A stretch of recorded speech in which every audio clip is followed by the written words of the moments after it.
Hello, I am going to be painting my pegboard today. I should have started this little time-lapsey thing sooner, but I already got some pink on it. My goal today is to just get all the pink parts done. I'm working on this slowly because it is a pretty big project. It's like the largest scale thing I've ever painted.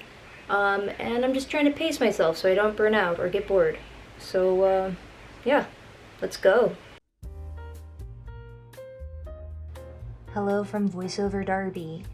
So I'm painting a pegboard that will eventually go into my kitchen, and originally it was going to be a single solid color, but there was a mix-up at the hardware supply store and they didn't actually mix my paint. I had a nice muted blue picked out, but instead of that I walked out of the hardware store with a can of plain white semi-gloss paint. Instead of being frustrated by this error, I decided that this was my chance to use up a ton of my acrylic paint that's been sitting around for like a decade, and also to challenge myself to make the biggest thing I've ever painted. I knew I wanted a modern still life scene, and I found a great reference photo of a cash register at an H Mart. Immediately, I loved the bright saturated colors. I love that it was food themed, because this is going in my kitchen. The only problem was that there was a lot of dark negative space, but I decided I'd just swap that out with, pink to keep everything colorful, fun, and bright. Okay, well, that took a lot less time than I thought. The next, guess I'll do the red parts now? Sure, I'll do the red bits.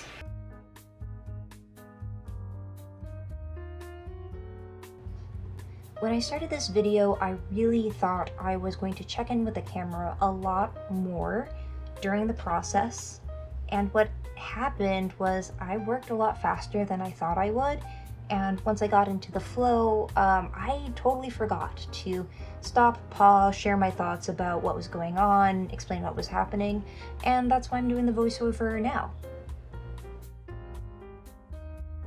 I totally spaced and forgot to record this step, but I did trace the photo reference using a projector. And something that happened when I blew up this photo, 10,000% of its original size, was that I lost a lot of the detail. All that stuff got really fuzzy, it was hard to trace, and I told myself, you know what, I'll just freehand it later. How hard could it be? Turns out pretty difficult. I'm really glad I chose a very messy abstract style to do this in, because if I messed up the text a little bit or just turned it into a big blob, I think it still ends up being pretty pleasing and cohesive looking.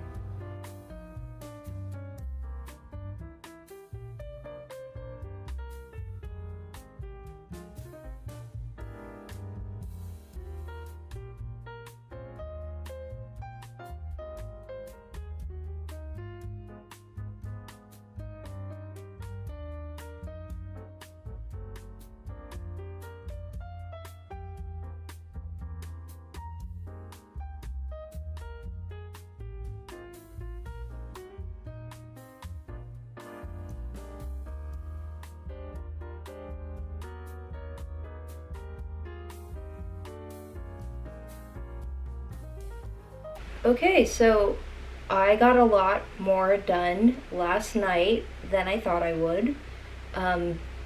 So I think I'll finish painting today, and then tomorrow I will seal it with a waterproof sealer, I think it's called. And then I think I'll be done. A quirky thing about my process is that I usually like to work upside down. The art is flipped upside down. I'm clearly right side up. I am someone that struggles with freehanding proportions, freehanding perspective, and I finally learned why that is. I learned this online. Our brains are magic, and we will often autocorrect things like perspective or proportion.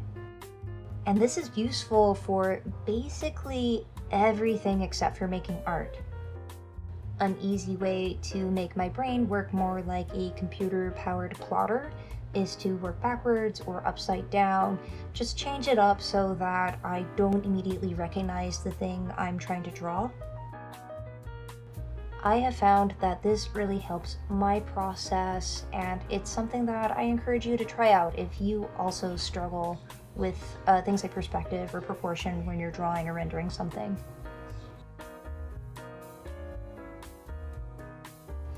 A thing you might notice is that my sweater is inside out. So I flip out my shirt because I don't have a smock or like coveralls or whatever, and this way if I get paint on it, it doesn't matter that much. I should probably invest in like, a poncho or something like that. But I know that the more I have to do in order to make art, the less likely I am to do it. So if I have to put on a special outfit just to paint, I'm probably just not gonna paint.